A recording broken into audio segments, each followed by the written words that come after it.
Good morning and welcome. I call the first meeting of the Budget Review Subcommittee on Education. At this time, we'll have Madam Secretary call the roll. Senator Neal. Senator West. Here. Representative Baker. Here. Representative Bojanowski. Here. Representative Bowling. Representative Graham. Here. Representative Lewis. Here. Representative Palumbo. Representative Raymond. Representative Riley. Here. Representative Timoney. Here. Co-Chair Deneen. Here. Co-Chair McCool. Here. Chair Banta. Here.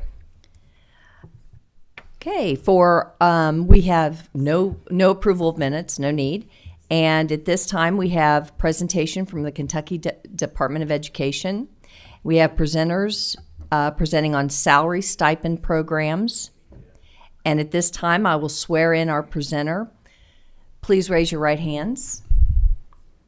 Do you solemnly swear to tell the truth, the whole truth, and nothing but the truth? Yes, ma'am.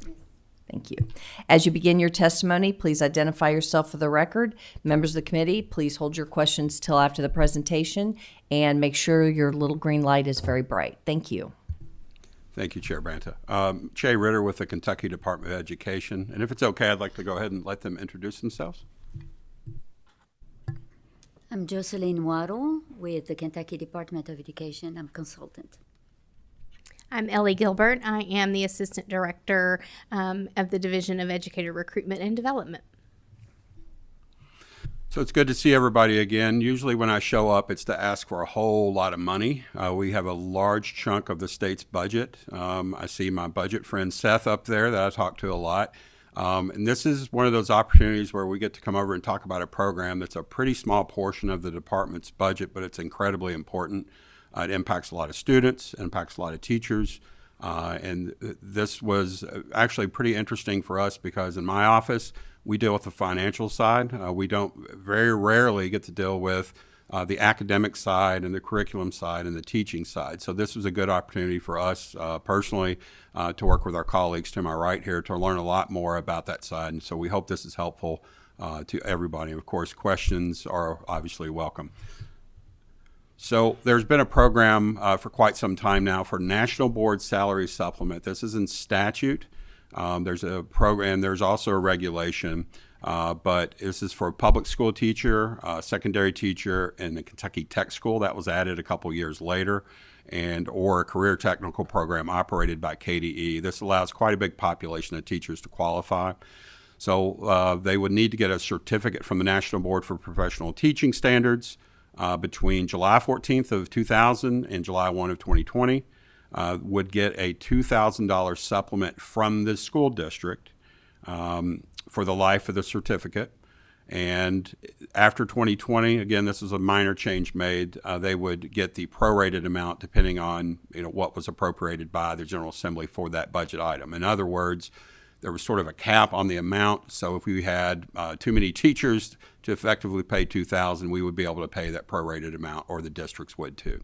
So the regulation, there are some rules around this, and you can pretty clearly see the intent of the rules. And one is they must teach or mentor other teachers the majority of the time in their field of certification.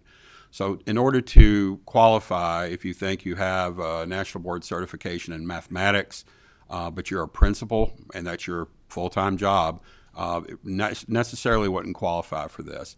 So if you're mentoring other teachers or I should say, teaching in your field of certification for that majority of the time, that would qualify you.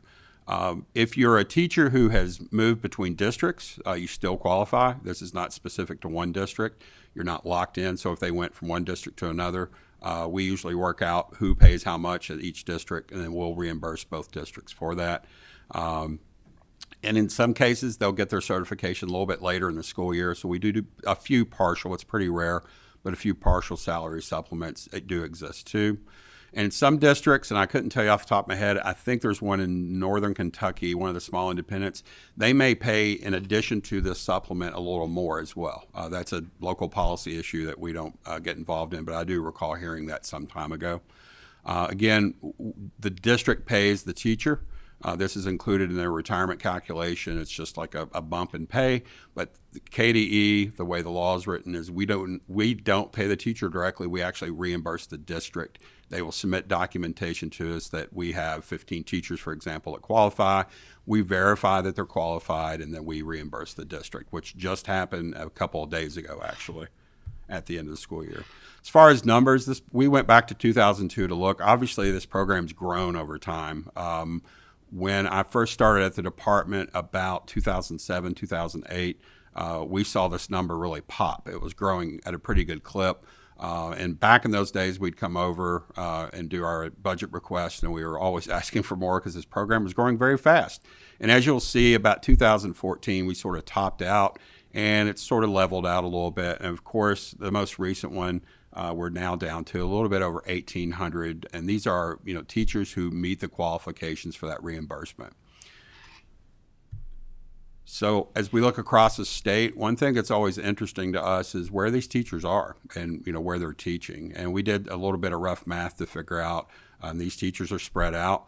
Obviously, your larger districts just proportionally are going to have more of these teachers because they have a lot of teachers.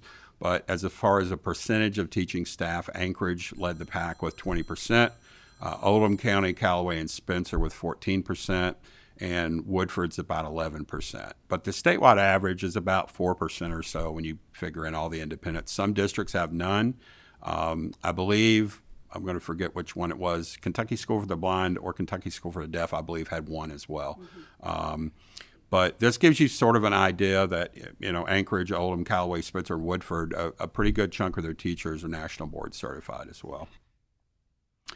So this will age me a bit, but about the time you see this go to red is when I started at the department. I'll probably blame myself for that. But basically the cost of these teachers and the reimbursement exceeded the budget appropriation. And as you see, we went several years from about 2009 until very recently. This was basically we were prorating the amount we could reimburse districts. So during the 22 session, the General Assembly filled the bucket back up. And now, most recently, we have a little bit left over. And that was that decline of about 1,800. And so we're estimating this during our budget process to figure out how many teachers we'll have. And obviously, we were off a little bit. So the next cycle, which is fiscal year 24, that cost is yet to be determined. That'll be next May or so. But the appropriation is in the budget is about $4.6 million and change. So that program's definitely grown quite a bit over time. So I'm going to turn it over to my colleague here and let her talk through a few of her slides. So my name is Jocelyn Guarol again, and I am a National Board Certified Teacher. So National Board Certification was designed by teacher for teacher. It is voluntary. Teachers pay $2,000, more or less. It takes between 1 year to 3 years, and it's about a 50% rate of passing rate. So it is extremely hard to do. It is based in your practice. It is very different than getting a master in education, for example, because the whole professional learning rests in knowing your student at this moment, the one that are in your classroom, and how do you help them. So it is based in research. It is also very much centered in pedagogy, but it is about knowing your students and making those millions of tiny decisions that teachers make every day, but that will benefit the student in your classroom at this moment. So they cover 25 certificate area, and they covered age group. It's not really grades. So if we can go to the next one. It takes about 400 hours of time and effort. So very different. And what does that mean? That means they have to go through an enormous process of self-reflection. You need to see what are you doing right and what maybe you need to work on to better serve your students. and we have a set of standards for the content area that you are teaching, the age of the students you are teaching, and we also have this, which anybody is interested, I brought some extra. It is called What Teachers Should Know and Be Able to Do. And those are the 5 core propositions that our national board teachers need every day to remember. So this is where the whole practice is anchored. So teachers are committed to their student and their learning. Teachers know the subject that they teach and how to teach the student to their students. And of course, that includes making the decision based on the need of the students in their classroom at this moment. Teachers are responsible for managing and monitoring student learning, which means they also look at their assessment. It is not about, printing some test that was done 50 years ago. It is really looking at the assessment, and are you really assessing what you are teaching, and is this reflecting what your students have learned from you? And then teachers think systematically about their practice and learn from experience. They are forever asking peer feedback. Like I say, it's an enormous amount of self-reflection, and you also include that student voice, which is so important. So the teacher is not that talking head at the front of the classroom. It is really a symbiotic, collaborative effort with our student in every classroom that every subject that they teach. And then the last one is teacher are a member of learning communities. So they collaborate with other teachers and they stay up to date into the newest research. So we know that through research that our national board teachers, since we're looking at return on investment, we know that our national board teachers, their impact is greater with minority and low-income students.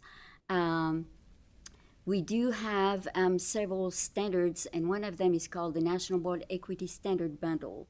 And what does that mean? It's how do you tailor your instruction for literally every child in your classroom without becoming so burdensome that we get lost in it and the learning happens. So how do you tweak your presentation for every one of the students so nobody is left behind? And of course, national board teachers, through research, it shows that national board teachers are highly, highly effective in reaching those students, those high-need students. Also, if we're looking at return on investment, we know that our national board teachers stay in a classroom and teach our students at the highest rate than the general population of teachers. And I think that is because they went through this process of really becoming bonded with their profession and centering their practice into their student that they literally feel like they cannot leave.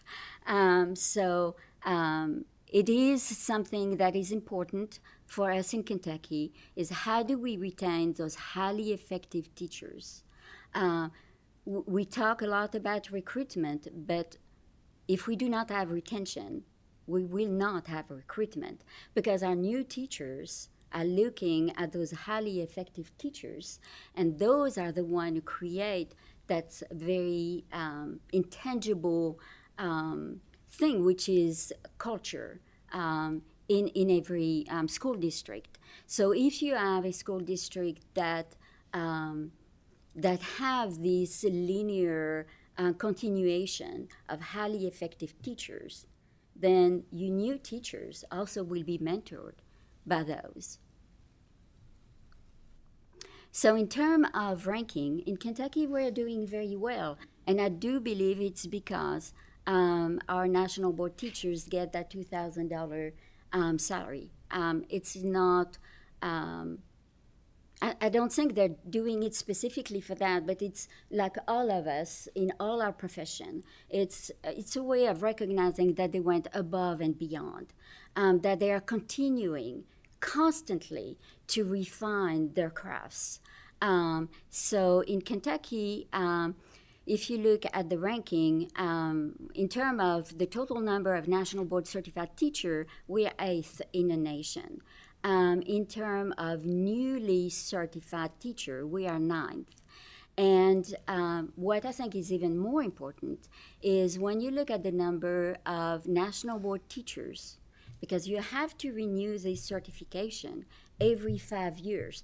You cannot say, I'm a national board teacher, I'm going to rest on my laurels, and I've done my job, and I'm good, right? No, you have to redo this every 5 years. You need to prove again that you are affecting your student learning, that you are staying as a member of this community of educators, and you are up on the latest research.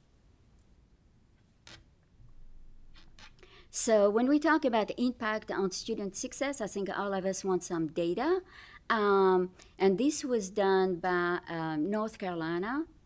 We are doing our own research here in Kentucky. We're not, we just started this, so we don't have those numbers yet. But you can see that kindergarten student, for example, who has a teacher who is a national board teacher, are 31% more likely to achieve a proficient score.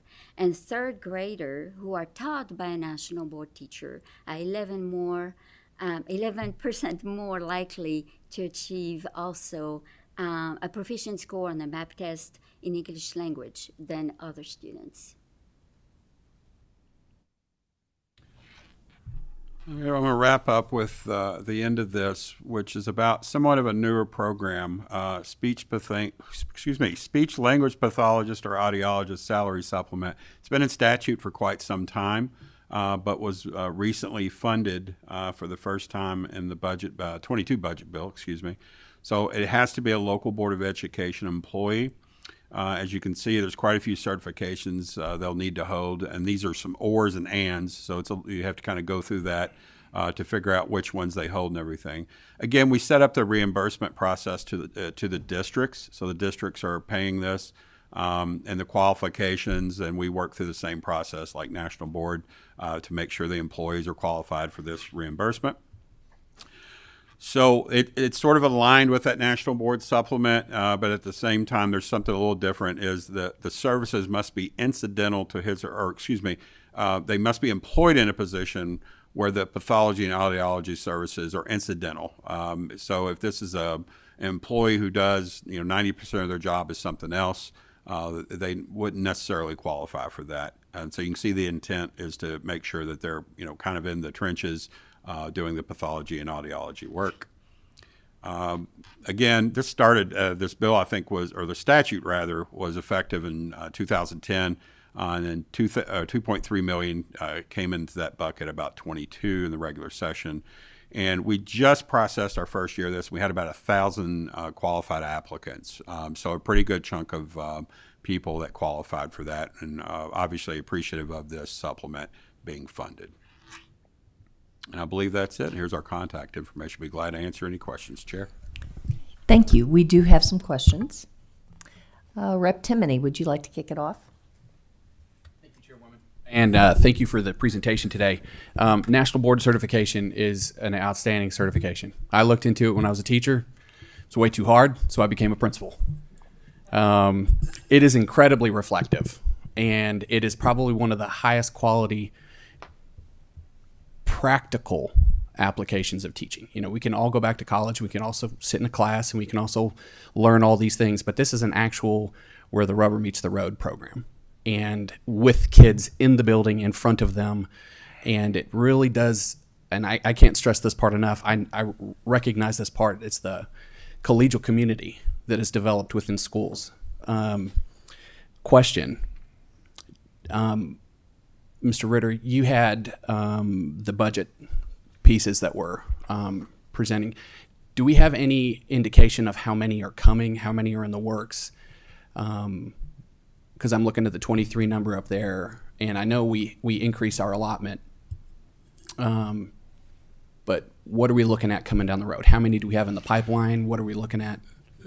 So as part of our budgeting process, we try to trend this out. It's very difficult. The decisions of new teachers coming in, how long they're at the districts, and teachers that ultimately decide. Like you said, this is not an easy program. These are sort of the Green Berets, if you will, or Army Rangers, and we have a really hard time predicting this number.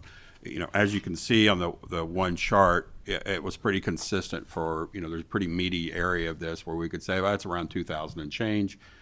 We usually factor in, if we look at retirements, and how many national board teachers fall off, if you will, and then how many are coming on, and try to build that ratio up and see if it's consistent. Probably through the budget process, which is coming up a little bit later this summer, we'll try to trend it. But we don't really have any, front door data that tells us you're going to have about 100 more.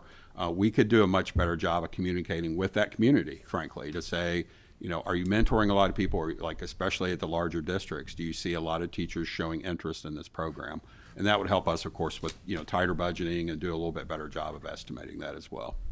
Thank you. And last data point I think would be interesting, and definitely I think there would be a correlation between, you have counties listed, but I'd also like to see schools, individual schools. Mm-hmm. Okay. Because, we have, Anchorage Independent was put up there. It's, one of the highest performing school districts. It also has, I think, 387 students total.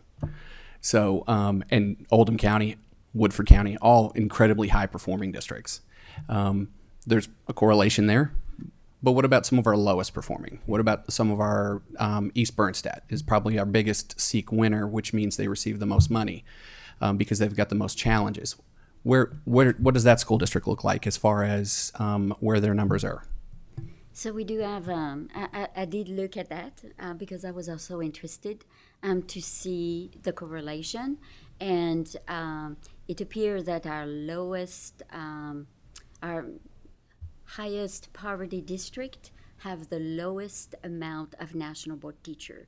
And I think part of it has to do with the help, the support that these districts are able to give, and also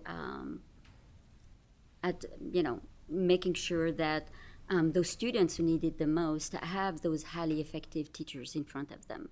So if you're interested, I do have some of those breakdowns. Thank you. Representative Graham. Thank you. First of all, to my former colleagues, Ms. Gilbert and Ms. Waddle, it's good to see you. Both of you were outstanding teachers in the Frankfort Independent School District. Ms. Waddle and I served at Frankfort High for a number of years. And my kids were very, very supportive, and also they loved you because you took the interest not only just academically, but what kids were doing, outside of the school district and helping them. And on those trips that you have taken them to Europe, they enjoyed it, and to the festival in Canada as well, when you went up to the Winter Festival. But my question is, we talk about retention. What's the rate of retention for those teachers who have gone into the program and then have to go back through that program over a period? You said 5 years, right? Yes. I'm sorry. So the 5 years is pretty recent. This is within 3 years. Mm-hmm. Before that, you got your certification for 10 years. So we're still looking at the data, but it seems like specifically with last year's number of national board teachers who went back to maintain their certification, the numbers were very, very, very good. One of the highest, really, that we've seen in the past. So I think it does, even though that you can argue that pushing the certification back to 5 years instead of 10 years, we were afraid that teachers would say, this is too much of a burden, but 300 of them have decided that no. it was worth it. So when you went from 10 to 5, was that the national board's recommendation? That's Yes. what I thought. So when they finish that 5-year, when they go back and get their board certification again, are they paid again another $2,000? No. So No, it just- that's a one-time payment. Yes. Okay, I thought Well, so. One time every year. Every year. Yeah. Okay. Yes. Okay. So if But they I'm do saying it's a not- one-time payment in terms of after they renew it, they don't. It's not a part of that Okay. payment. I'm not sure I understand. Once you There's become no a more national payment? board Okay. teacher, you get a yearly salary supplement of $2,000.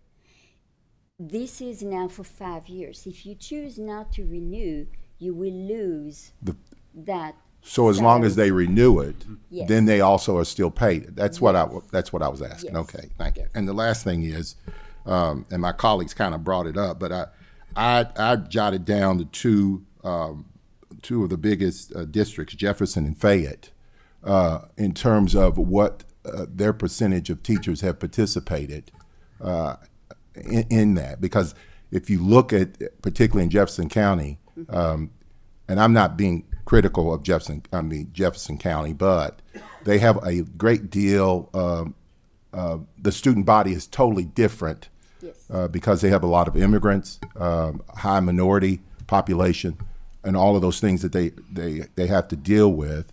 The percentage of those teachers who are engaged in that process, and is there a issue within, not an issue, but are there?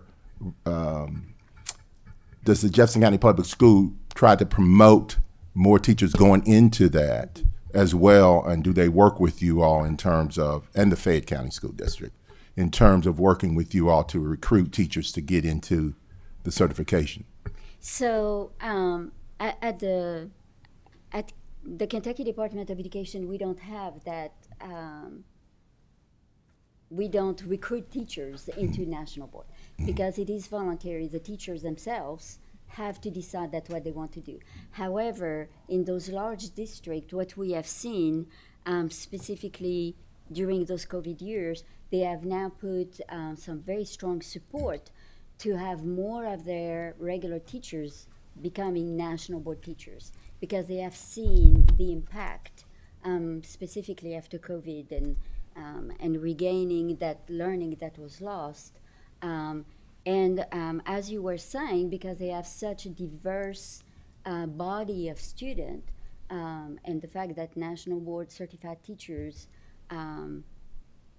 through their reflection and their certification, are better able to reach them, they have now put some pretty strong support, mentoring, actively recruiting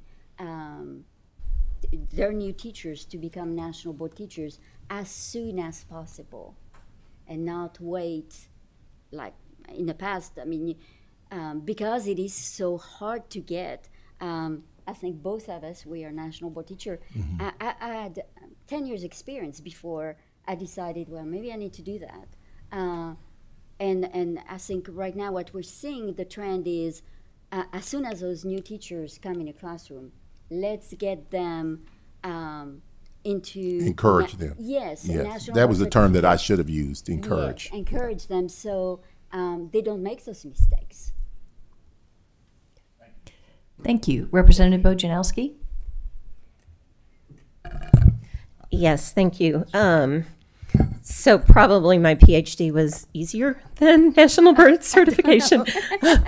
We'll see. So my question is about salary stipends in general. And, when I saw salary stipends on the agenda, one of the things I've been thinking about a lot is how difficult it is to fill like MSD and EBD classrooms in Jefferson County.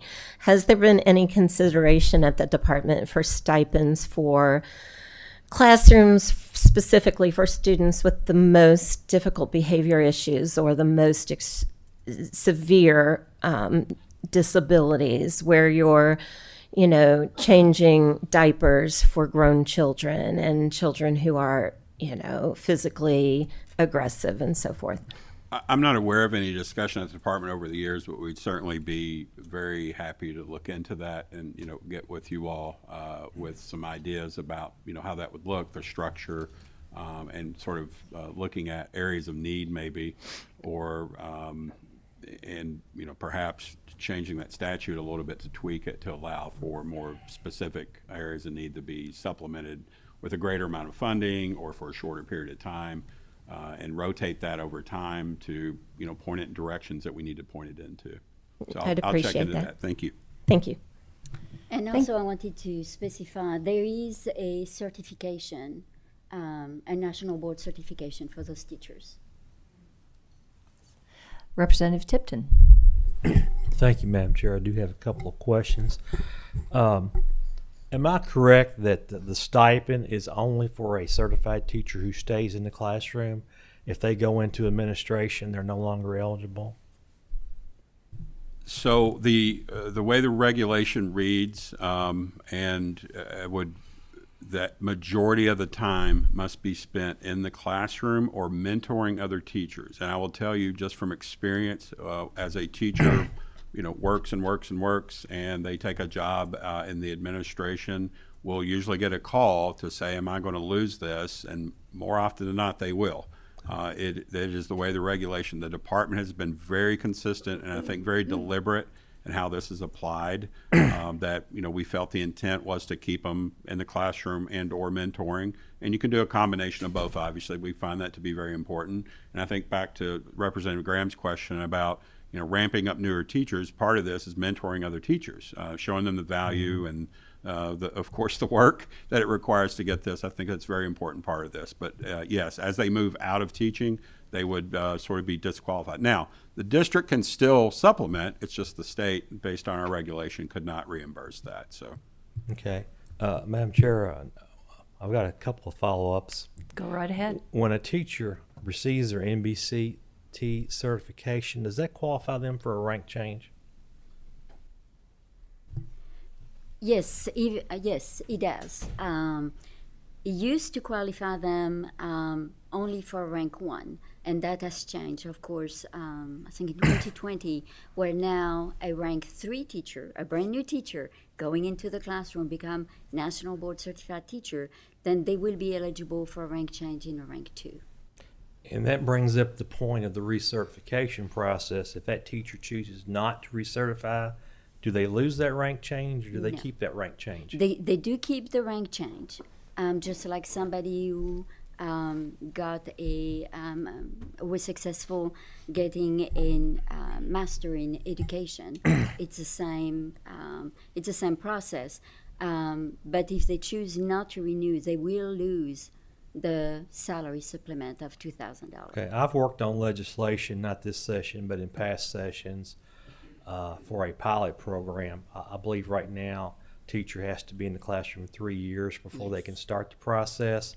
I ain't got the legislation for you. Am I correct? Hasn't KDE initiated something on that with some federal dollars? Maybe could you elaborate on that and how that process is going? So there was a grant that was done through ENSA money, and then the National Board for Professional Teaching Standards. And they chose Kentucky. Out of all the states, they chose Kentucky to be part of that pilot program. And you are correct. Before, a teacher had to have 3 years of successful teaching before starting the whole process of becoming a national board teacher. Now that has changed, and as soon as we can have a 1-year teacher, 1-year experienced teacher, can start the process. We have 78 teachers right now in Kentucky that are going through this process, and they are doing. You have 5 components. And I can talk about that later if you're interested. But there are several components that needs to be completed in order to get your certification, so they can start year 1. They will have 2 years. In year 1, they do component 1 and 2, and in the second year they will do 3 and 4. But then they need to wait, even let's say that they are successful in all of their components. This is the first year, so we will not know until December if those 78 teachers passed. And then, like I say, they will have next year to do the 2 remaining component, and then they will have to wait until they have 3 years of teaching experience to fully become national board teachers. I hope that I hope it's not One more, confusing. Madam Chair, I promise. Right ahead.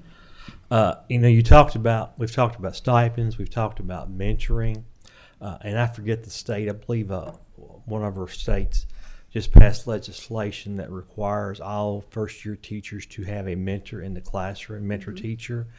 And I'm thinking what I'm going to is career ladders. Yes. A lot of time teachers, they don't have the opportunity to move up a career ladder. And have you all looked at the possibility of career ladders, things like mentoring teachers, things like that? Is that something, conversations that KDE has had?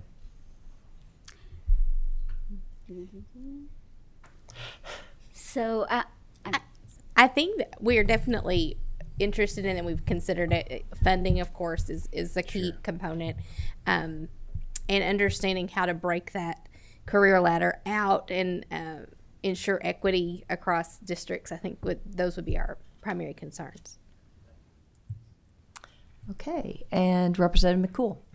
Thank you, Madam Chair. I think my question's already been addressed. I was going to ask about recurring and part of the base, and I think you've already addressed that. So thank you, Madam Chair. I'm Okay, good. thank you. I have a question. Do colleges use these 5 pillars to teach teachers? So a new teacher would be familiar? we hope. Of course, it's not across all universities and colleges in Kentucky, but we do have several of our new teacher program that have included the 5 core proposition as part of their, the pillars of their education program. So it is becoming more and more well known. I think that there have been a very concerted effort from national board teachers to make sure that the word is out. And we have a lot of our national board teachers who are teaching at the college level. So I think that that has helped spread the word and making sure that more people are familiar with it. We've also made sure that principal and superintendent know and are able to support their teachers who are interested in national board certification. Okay, thank you. And Representative Graham. Thank you, Madam Chair. I was just curious, and I had in my notes, in terms of the breakdown of the National Board teachers, in terms of the percentage in the elementary, the middle, and the high school. Do y'all have a breakdown of that, of where those teachers are coming from and where the majority of them are teaching? We do have a breakdown of each school and where they are. In terms of specifically elementary versus middle school versus high school, I don't have, but that's something that for sure I'm going to look into. I think that's important for us to be It would be able. very interesting to see. We know, just like any other certification, that the primary takes, the lion's share of our teachers. But what we have seen as a trend is we have more teachers who want to be certified for their highly needed students. That is something that within the last 5 years we've seen that. Career and technical education, more and more teachers are getting their national board certification in that.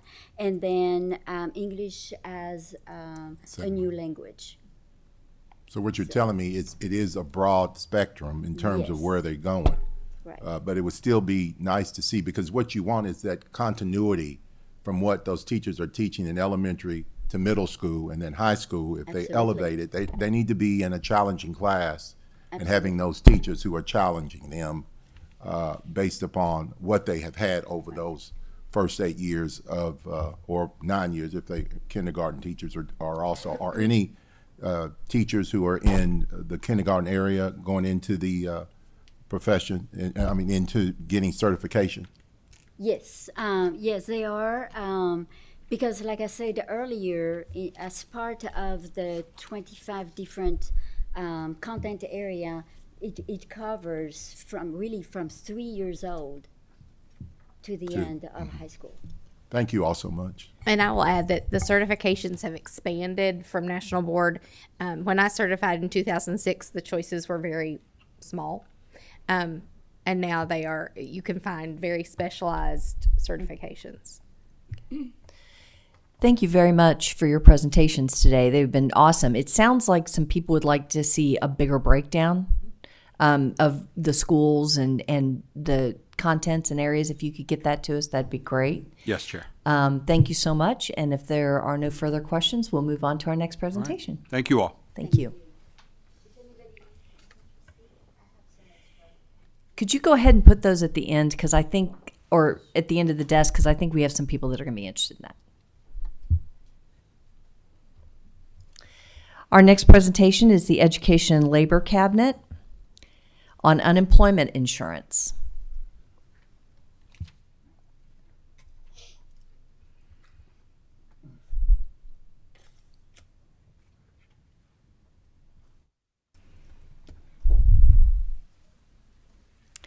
At this time, I'll swear in our presenters. If you could please raise your right hand. Do you solemnly swear to tell the truth, the whole truth, and nothing but the truth? I do. Thank you. And as you begin your testimony, please identify yourself for the record, and members of the committee will start taking names for questions. Thank you. Good morning, Madam Chair, members of the committee. We appreciate the opportunity to be here today to update you on the status of Kentucky's unemployment insurance program. My name is Jamie Link. I'm the Secretary of the Education and Labor Cabinet, and I'll ask my colleagues to introduce themselves. Good morning. My name is Sam Flynn. I'm Chief of Staff and General Counsel for the Education and Labor Cabinet. Good morning. Anthony Hudgens. I'm the Deputy Executive Director of Unemployment Insurance. And I'm Shelby Lewis, Executive Director of Office of Legislative Services. So we have some slides to go through to update you on the status of the program, as I mentioned. Currently, the unemployment insurance rate in Kentucky as of April of 2023 is at 3.7%, which is the lowest rate ever recorded in the state of Kentucky since the Bureau of Labor Statistics started tracking that number, I believe, in 1977. And we currently have 54,000 more jobs filled in Kentucky than February of 2020, right before the pandemic. We have 30 projects that have been announced this year, committing $3.8 billion to new investment and creating over 3,000 new Kentucky jobs. The next few slides just want to show you the impact that the pandemic had on the unemployment insurance program. You can see starting the 1st March to the end of March, the rapid increase in the number of initial claims filed by people seeking unemployment insurance benefits. And then following up in April, you can see that number stayed very high through April, and we all know that number continued to remain high through a large portion of the pandemic period. This slide you may have seen before, but it depicts for the last 22 years the number of initial claims filed for unemployment insurance benefits, and obviously in 2020 at the height of the pandemic. And that is for calendar year 2020, so we're talking about essentially 10 months of 2020. We did approximately 10 years worth of claims in that 1 year alone. Good morning, all. So just sort of going back, we've talked a little bit about what occurred early on in the pandemic. We want to sort of set the stage for what occurred sort of pre-pandemic. As you can see from the slide, in 2017, in January of 2017, it was announced that Kentucky Career Centers would be closed for in-person UI services. The Career Centers remained open, but no UI services would be provided in person. You could come in for a telephone call, or you could get a claim set up with somebody online, but no in-person UI services. In addition, 95 trained staff members were removed from the Career Centers and repurposed throughout state government. That equated to 51 offices being closed or reduced to 22 in the overall consolidation. And as I mentioned, individuals could still come into the offices for UI claims to be set up via phone, just no in-person services. Also, we'd be remiss if we did not include that at the time, again, pre-pandemic and then also going into the pandemic, regular UI benefits provided were 26 weeks in duration. And that has since changed with 2022 House Bill 4, reducing that number to essentially a sliding scale. And that has since been changed in the 2023 session with House Bill 146, which I'm sure you're all familiar with.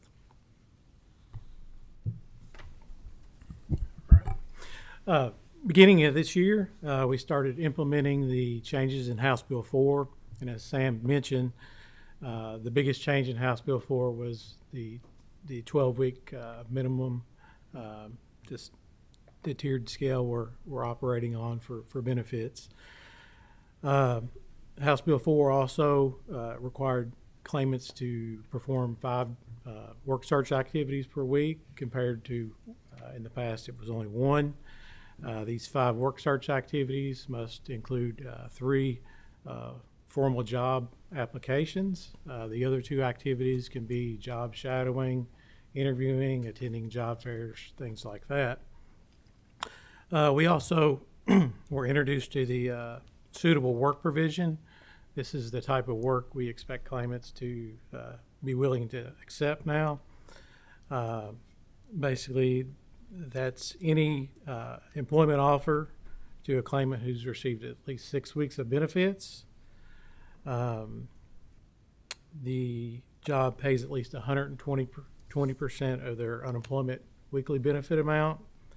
The job is within 30 miles of their residence, and they're able to perform the job regardless of their past experience or training. The work share program was created out of House Bill 4. I'll explain more about that on the next slide. We also are required to conduct work search audits on these 5 work search activities. Claimants are required to report to us each week. We saw a lot of employer tax rate changes in House Bill 4. In the past, the employer rates were calculated on their last 12 quarters of payroll. House Bill 4 changed that to their last 4 quarters of payroll. And that we saw a big shift in the number of employers who were eligible for that lowest tax rate on Schedule A, which is 0.3%. I think we had around 61,000 employers qualify for that rate, compared to the same rate schedule in 2022. We only had 16,000 employers who qualified for that rate.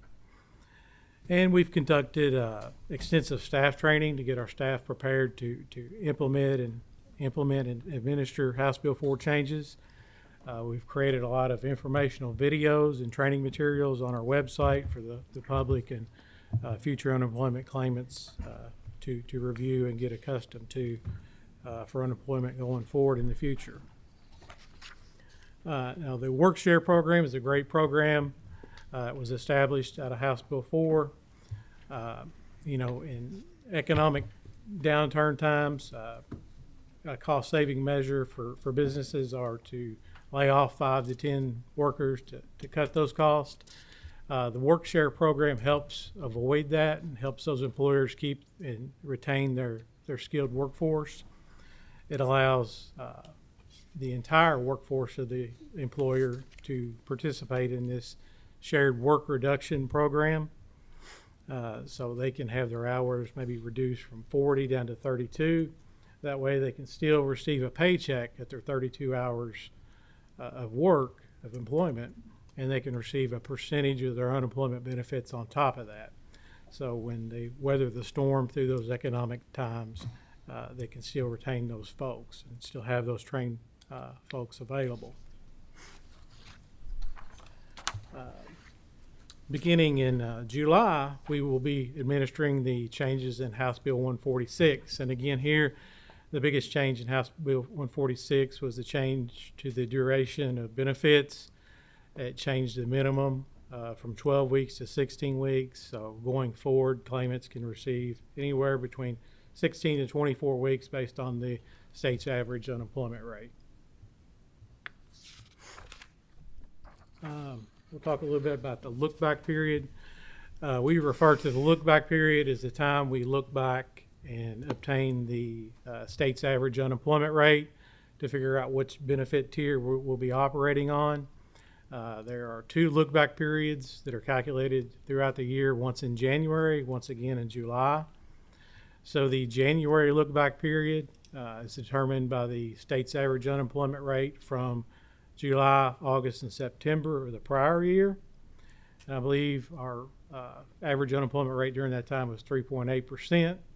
Therefore, that we're on the 12-week benefits, 12-week maximum benefits per week for a claimant throughout that time through the end of June. And again in July, we will determine the look-back period. I believe the rate there, the average unemployment rate there is 3.9%. So thanks to House Bill 146, we now have a minimum of 16 weeks of benefits available. So throughout this year, we're going to have pretty much 3 universes of claimants. We'll have those still eligible for the 26 weeks who filed their claims last year. We'll have those individuals who, the first half of this year, were eligible for 12 weeks. And after July, we'll have the 16-week individuals. Some additional things we're administering in House Bill 146 in July. We are now required to inform claimants of their ability to obtain 5 additional weeks of benefits if they are in one of these approved training programs that we offer that help them become more employable. This information will be on the claimant's application as they complete the unemployment application. It'll be on their confirmation page explaining these programs are available. And again, it'll be on their summary screen after the fact once they log into their unemployment claim for future use. We also seen the suitable work definition reappear in House Bill 146. I think it just updated our statutory language. There's also some reports that we have to obtain for the governor, LRC, and this committee throughout the year. Also, House Bill 146 reversed some of the changes made in House Bill 4 and how we calculate the employer contributions. So this change will roll back to the 12 quarters instead of the 4 quarters, calculating the employer's reserve ratio. This will allow us to have a little bit more growth in our trust fund. I think with the House Bill 4 measures, it was kind of a wash in the benefits we collect, or the benefits we pay out and the taxes we collected kind of would cancel each other out.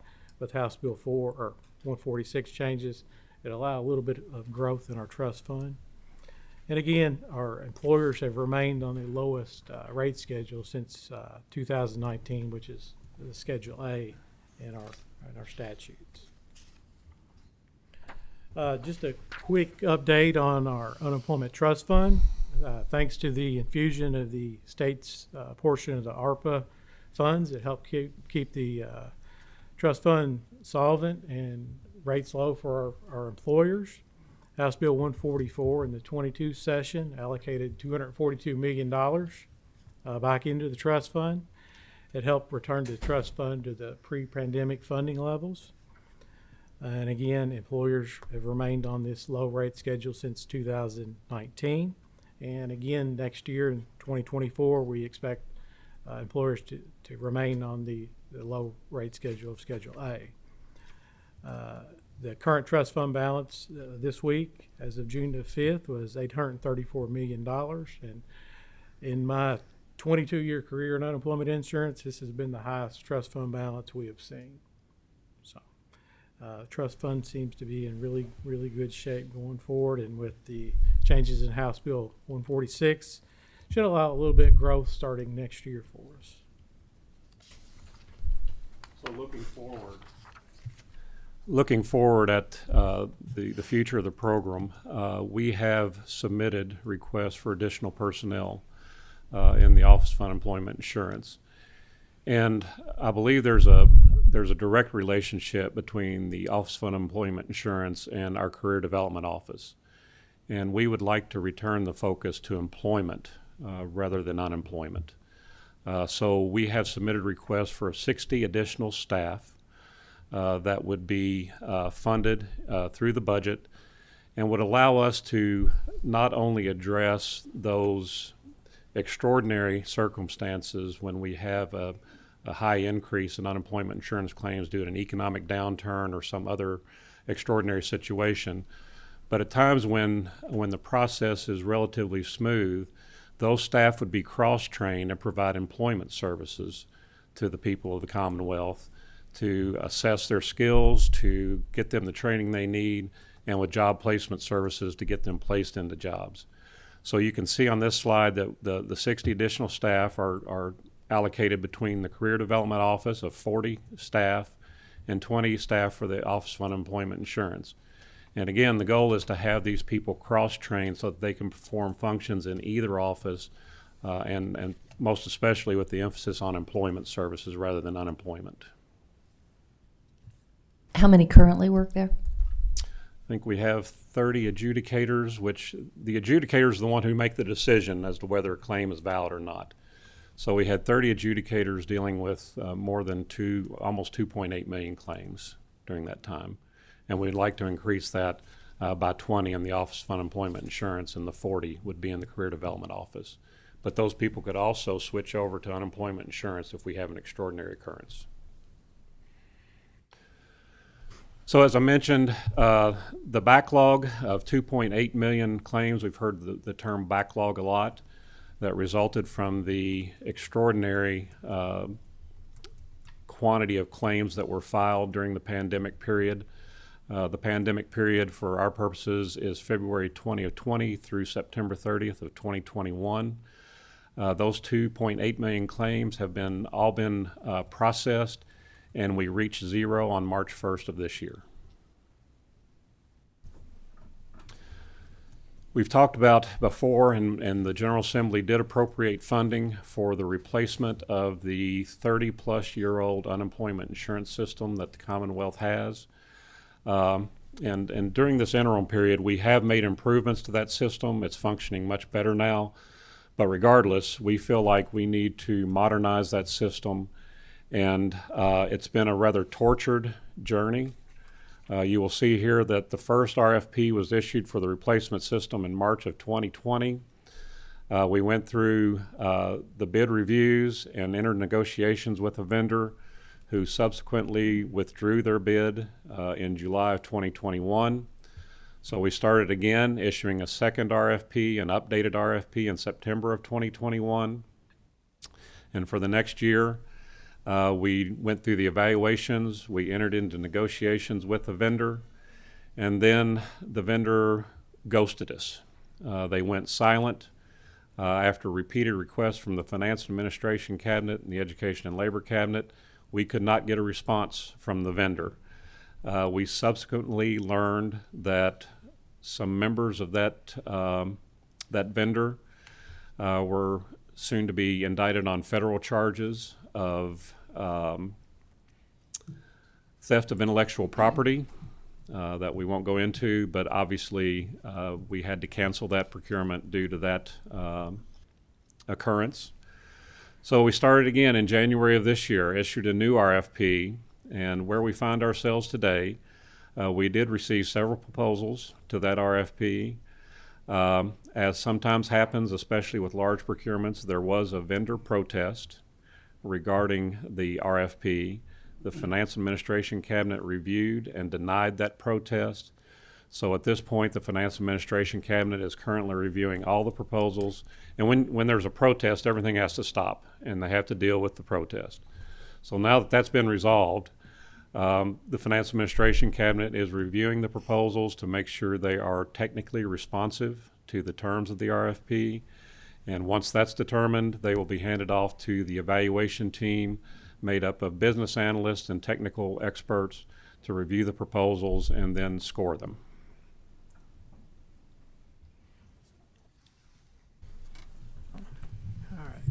The Service Capacity Upgrade Fund, or SCUF, is our mechanism in place to collect funds for the system upgrade. It's in our statute, KRS 341-243. SCUF was reauthorized in 2018 by the General Assembly. I think the goal there is to collect $60 million toward our new unemployment system. Since 2018, we've collected $30.7 million. We've moved $30 million of those dollars into the capital project for a new UI system, so we can begin on that. SCUF is not an additional tax on employers. Basically, it's a mechanism that allows us to collect the tax payment, the original tax payment from the employer, and we divert 75 thousandths of that payment to the SCUF fund, and the remainder gets applied to the Unemployment Insurance Trust Fund. So for the past 3 years, the SCUF assessment has been suspended due to economic conditions and some legislation. We began the SCUF assessment back this year. Our employer first quarter reports were due last month, the beginning of May. So we'll have the first SCUF collection in 3 years coming in. And usually our SCUF assessment collections usually collect about $10 to $12 million a year. So you can see there we have another 2.5, 3 years of SCUF assessment until we reach our $60 million goal. Madam Chair, that concludes our presentation. We'd be happy to address any questions the committee might have. Thank you. We have some questions, and we're going to start off with Representative Baker. Thank you, Madam Chair. I do have a couple of questions. Secretary Link, thank you so much for being here today. We know that this unemployment insurance program offers a vital lifeline to citizens who find themselves in a difficult situation. And we know that we went through some very difficult times during 2020 and the pandemic. Have you made any major progress on that system that would enable us to prevent the collapse of it should another occurrence happen?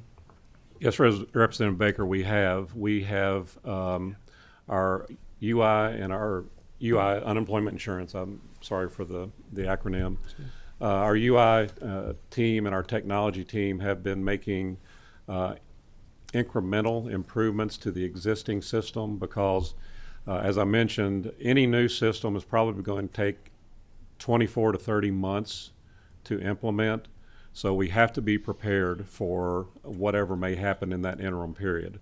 So we have greatly improved the existing systems, and we feel like we're prepared should there be another occurrence, but that doesn't relieve us of the responsibility for modernizing the system, pardon me, to a more current system to meet today's demands.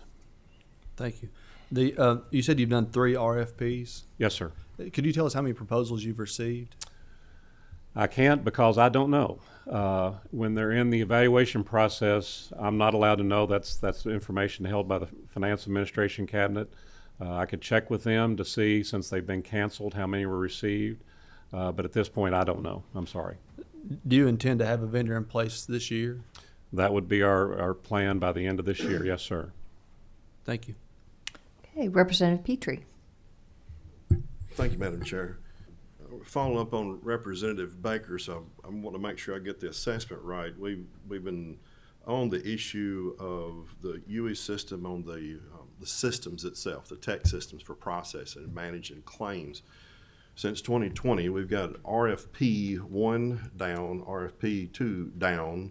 We're in RFP 3. not certain of the status of whether there will be a successful RFP before the end of the year or not. We're not certain, is that correct? That's correct. Have been making internal improvements to the system as best you can. I'm going to assume, but I want confirmation, that those internal upgrades are insufficient to negate the necessity for an RFP. At this time, we believe that's the case. Do you think that we don't need the RFP any longer, that the upgrades made internal and to be made in the future are sufficient rather than pursuing an RFP? No, we don't believe that the improvements to a 30-plus-year-old system would be sufficient going forward. And that RFP, you're estimating if it were successful today and moved forward, we would have a 24 to 36-month implementation period? That's our estimate, yes, sir. For the record, I just want to make sure that we're all clear of the immediacy of getting that system up. I know you know that. It's just for the record. The immediacy of it is not whether we have an economic downturn for which the UE claims will start piling in. Right. It is a question of when, how broad, how deep, and how long. Yes, sir. It is going to be essential that we avoid what problems resulted from the systems before. Yes, sir. So hopefully the upgrades will help, but I understand a 30-year-old system and probably programming language that no one knows except for 4 people in the world type of problem. Madam Chairman, if I may. Yes. On the budget side of things, 60 additional staff, and you and I have spoken, and, yes, and some at the table have spoken about this before.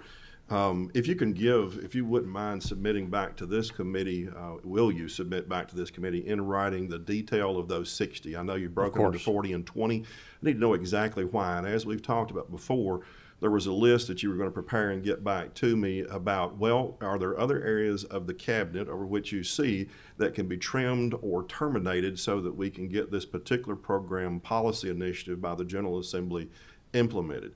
So if you can get a detail on those positions and the absolute, state your case, what the absolute necessity is, and if it remains at 60, then how do we offset the budget for the 60 needed rather than making them additional?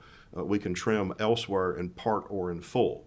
Again, I'll leave it to you can make that proposal or we'll make that proposal. Does that make sense? Yes, sir, it does. Will you be willing to get that back as soon as possible? Absolutely. I've gotten a few last today. I'll go 10 as soon as possible, 14 days as soon as possible. So I'm going to stick with as soon as possible. Is that good? Yes, sir. All right. Are any of the, leaving off the 60 additional, when you talk about retraining and gearing toward reemployment rather than unemployment processing, understood. Are we actively pursuing that with existing personnel now, trying to grow that cross-training? Absolutely. Yes, sir. With any particular program or just a desire? We are in the process and have been cross-training between career development office staff and unemployment insurance staff. Would you mind also in that same written documents coming back indicating how many have been cross-trained? And put them in the office to handle unemployment insurance claims. There's at least a 6-month training period that it would take to get someone proficient in handling an unemployment insurance claim. Okay, thank you. Thank you, Madam Chair. Representative Bojanowski. Yes, so this kind of came to me as you were going over the overview. I know that there was a lot of fraud nationwide. Do you have an idea of the dollar value of fraud in Kentucky? Andy, do you recall? Those are dollar amounts that we're still working toward to collect. Our focus has been on stopping the fraud, one, and getting the backlog completed. And now we're in the U.S. Department of Labor has put out funding for additional fraud upgrades to your system. So we just got a new system in place. Will help us go back and collect some of those dollar amounts. And that's our focus, from this point to the end of the year to try to get those fraud claims handled and resolved. And Representative Bojanowski, I can tell you that we implemented a system called ID.me that is also used by the federal government and Social Security and other areas. And I feel comfortable in saying that it has basically eliminated fraudulent claims based upon identification. May I ask one more question? Yes. Okay, so I have a neighbor who is a musician, and he had claims, and then now he's in dispute with unemployment insurance, and they're trying to claw it back. Do you have an idea of how many people right now are in a situation where they received claims and it's being disputed, and they're in I don't want to say negotiation, maybe arbitration, or in the process where they're being asked to pay it back? Just an idea of how many people. I think we're talking about overpayment of benefits and the potential clawback of those. Right. Sam, you want to? Well, one thing I can say is that, first of all, the legislature passed Senate Bill 7 in 2021, and then also included in the budget bill the provision for overpayment waivers upon request. And we've sent out information to, I believe, about 17,000 individuals, informing them of the ability for them to submit a waiver of benefits. And these are primarily for the federal programs. I believe 8,000 or 9,000 of those individuals have responded. Again, some individuals, for whatever reason, choose not to respond to that communication. But the individuals that did respond, I believe the majority of them, or vast majority of them, were granted an overpayment waiver. Thank you. Oh, and an idea of how many people? Who were granted the waiver? No, who are being asked to repay benefits. Asked to repay.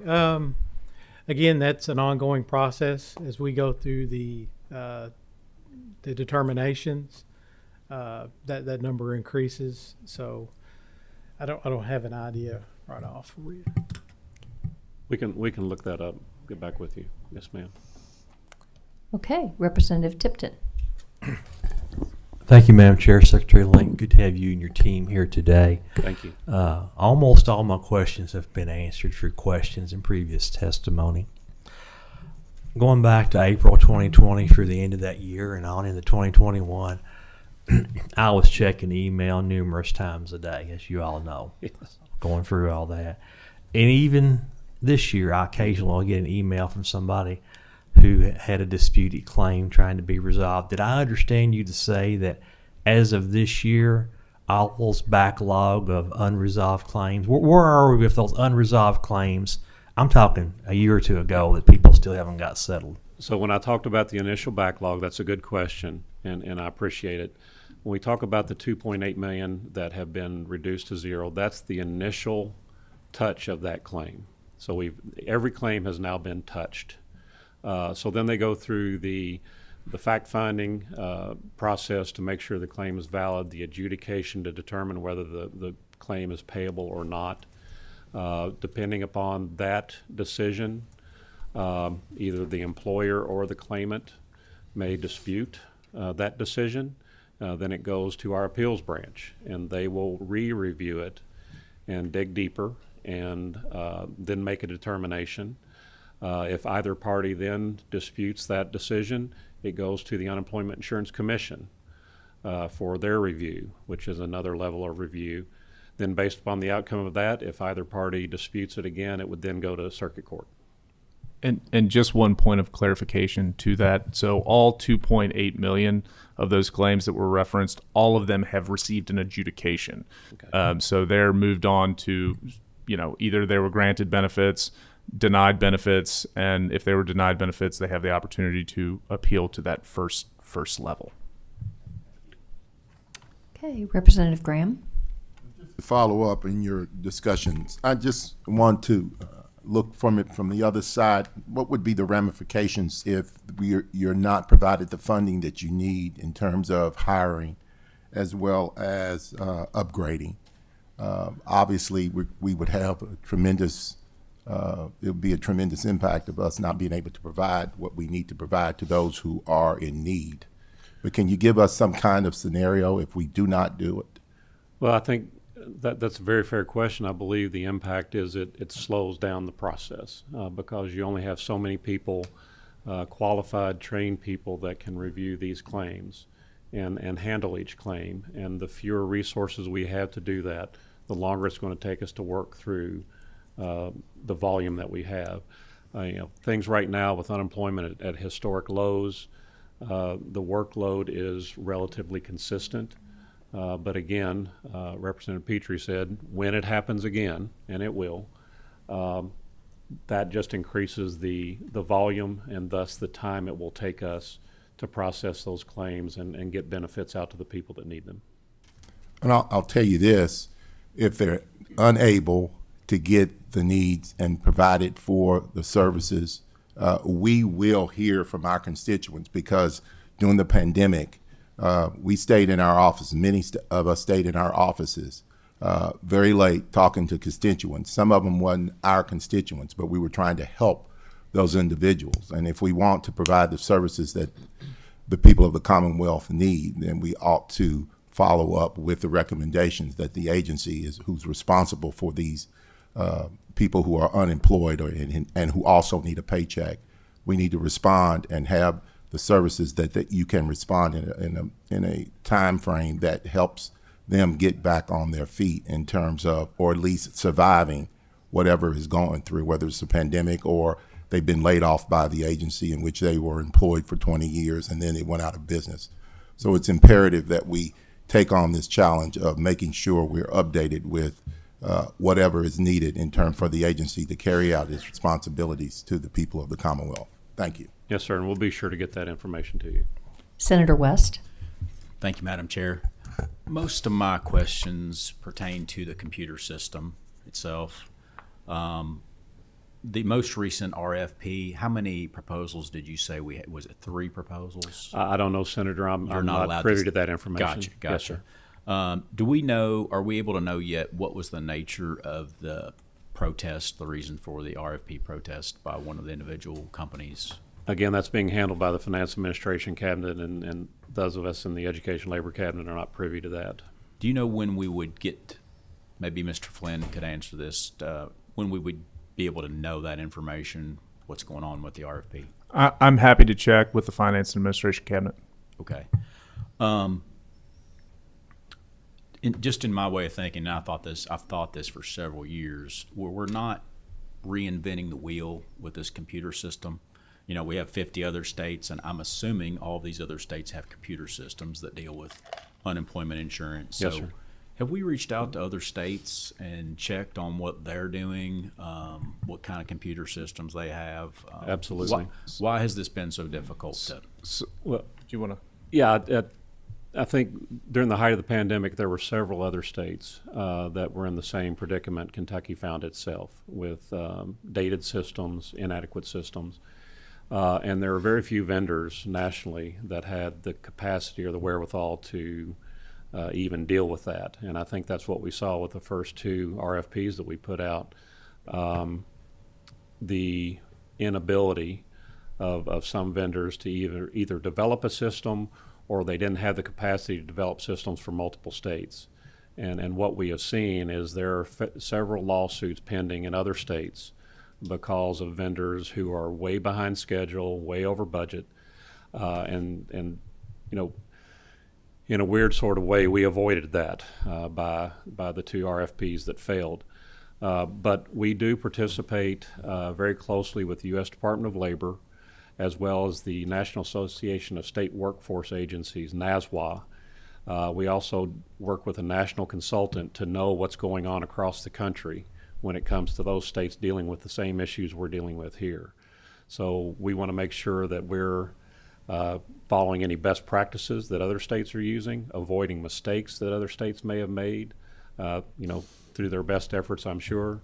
But we want to make sure that we do everything possible to get this one right, and hopefully we'll be successful with this 3rd RFP. 3rd time's a charm. And Senator West, just to add a little color to the Secretary's testimony. From immediately before the pandemic until till now, about 27 states were either at the beginning stages of the process of procuring a new UI system, or we're in the process of implementing a new UI system. There's about 4 or 5 vendors nationally that are used by these 27 states, or being looked at by these 27 states, and obviously, they're in various stages of procurement, as the Secretary mentioned, and that sort of builds in some delays, which I think is why you've seen sort of 3 RFPs. Got it. At this point, do we have any inclination about how much money we're looking at for the system? Well, we're still budgeted, I think, at $47 or $48 million, and we feel like that. And you know, a lot of times with technology, this is just Jamie being hopeful. As technology advances, the cost can come down. Technology vendors are very savvy; they're going to make their profit. But our hope would be that through the lessons learned over the last 2.5 years, that not only will the system be better suited to the new demands of unemployment insurance, but perhaps the cost would be the same or perhaps even come down. I don't know.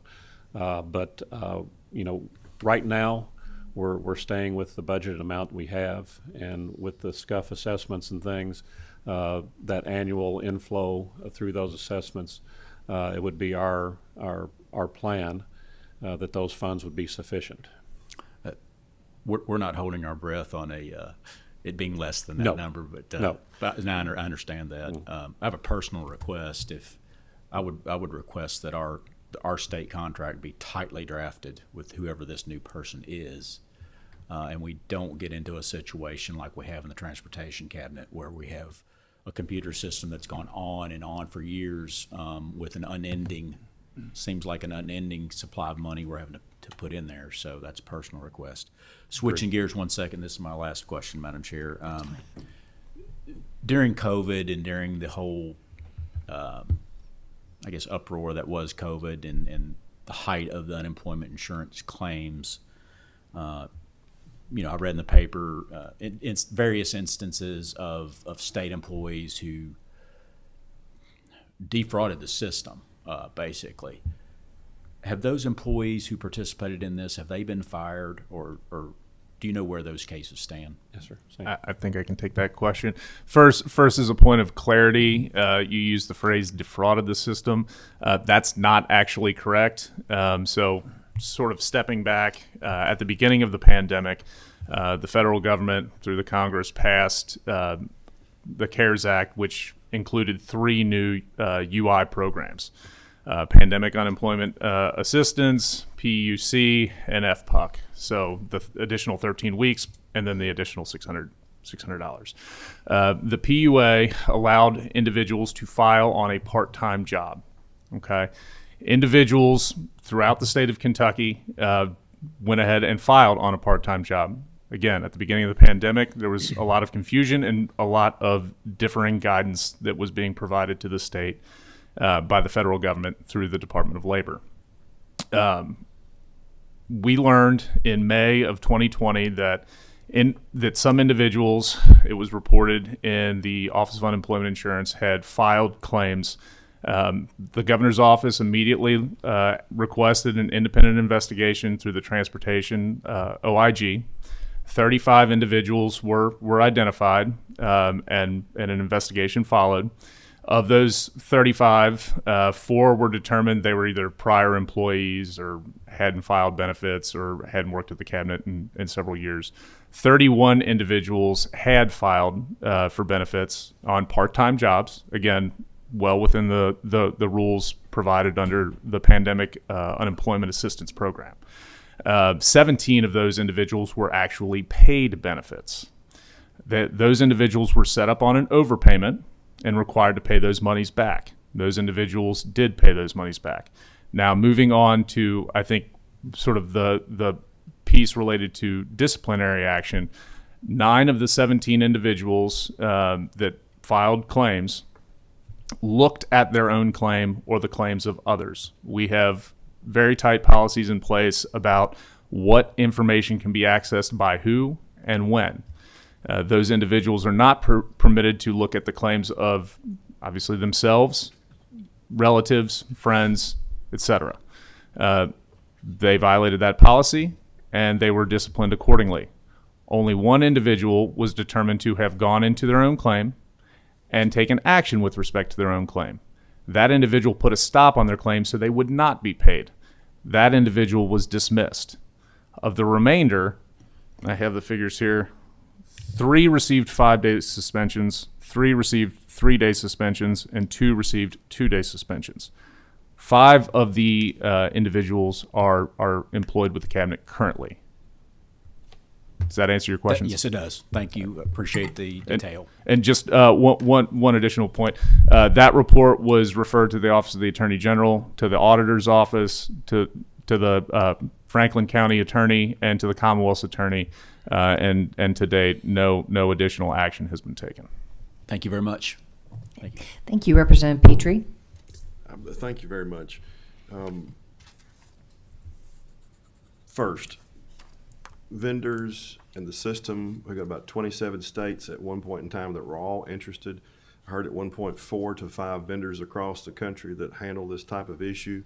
We've already knocked out 1 and 2. Were those in addition to the 4 or 5, or RFP 1 and 2 reduced to 4 or 5 by 2?